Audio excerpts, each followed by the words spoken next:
Hey there, and welcome. Have you ever felt like your English is, well, correct, but it just doesn't sound quite right when you're traveling? If that's you, you've come to the right place. Today, we are going to go way beyond basic translations. We're going to master the vocabulary that will make you sound totally natural. So, let's jump right in. So, have you ever had that moment where you just pause trying to find the right words? You might say, I need to get into the plane. And yeah, people will get what you mean, but a native speaker, they'd almost always say, I need to board the plane. It's those little details, right? They make a huge difference, and that's exactly what we're going to tackle today, clearing up all that confusion. So where do we even begin? Well, think about it like you're packing a suitcase. Before any trip, you sort your clothes, right? We're going to do the exact same thing with vocabulary. We'll group words into logical categories so they're super easy to find and use right when you need them. Okay, let's start with a little challenge. We've got 4 words on the screen: platform, check-in, departure lounge, and customs. So, which one of these doesn't belong with the others? Go ahead, take a second and think about it. You got it? If you said platform, you are spot on. And this is a perfect example of our first category, airport locations. See, check-in, the departure lounge, and customs, those are all key steps on your journey through an airport. A platform, of course, is where you wait for a train. Grouping them like this makes them so much easier to remember. All right, you ready for round 2? Let's take a look at this next group. Bus driver, flight attendant, ticket inspector, and propeller. Same question. Which word is the odd one out? And what's the connection between the other 3? The odd one out is propeller. The other 3 words, they make up our second category, travel jobs.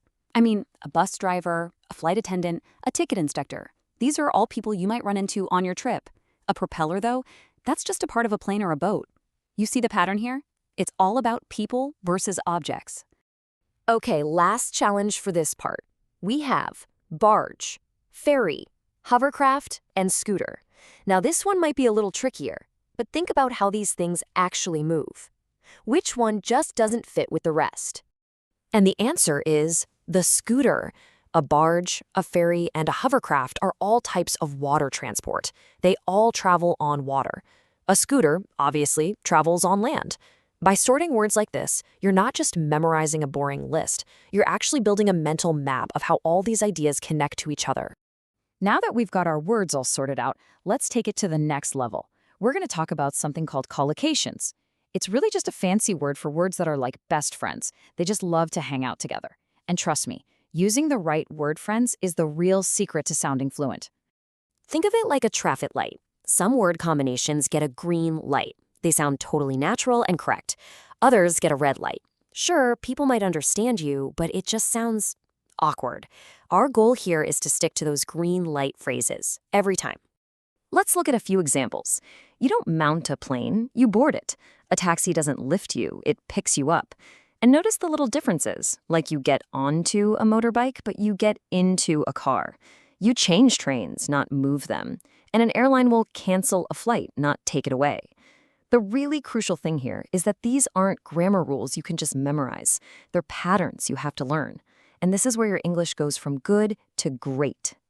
Okay, theory is great and all, but practice is where it really sticks. So let's put your new vocabulary to the test. I've got a story about a truly terrible journey. I'm going to read parts of it with some words missing, and your job is to fill in the blanks using the words we've just been talking about. Okay, here's the first part. Let's see if you can fill in those 5 missing words. Think about it. Where do you buy tickets? Where do you wait for the train? Who's the person that checks your ticket? What do you do if you're on the wrong train? And what do you call those big bags you travel with?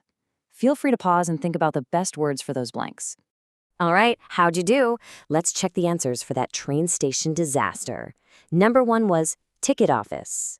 For number 2, you went to the platform. Number 3 was the ticket inspector. For number 4, you had to change trains. And finally, number 5, you were carrying 4 large suitcases. But oh no, this terrible journey isn't over yet. Now we're at the airport. Where do you line up to get your boarding pass? Where do you wait before the flight? And what's that special verb for getting on the plane? Time to fill in blanks 6, 7, and 8. And the answers are, you queued at 6 check-in, you waited in the 7 departure lounge, and you were finally allowed to 8 board the plane. See how those words we sorted earlier are now popping up in a real story? This is exactly why categorizing is so powerful. Let's finish this disastrous trip. We're on the plane now, and it's landing with a huge bump. What do you call that storage space above your seat? And what's the name for the bag you carry with you onto the plane? Go ahead, fill in the last two blanks.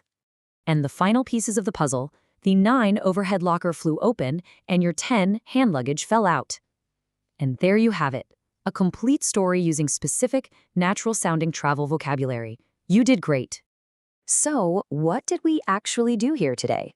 We didn't just learn a list of words. No way. We've learned how to sort them, how to combine them correctly, and how to actually use them in a real story. This is how you take control of your vocabulary and start that real journey toward fluency. Think of your brain like this battery.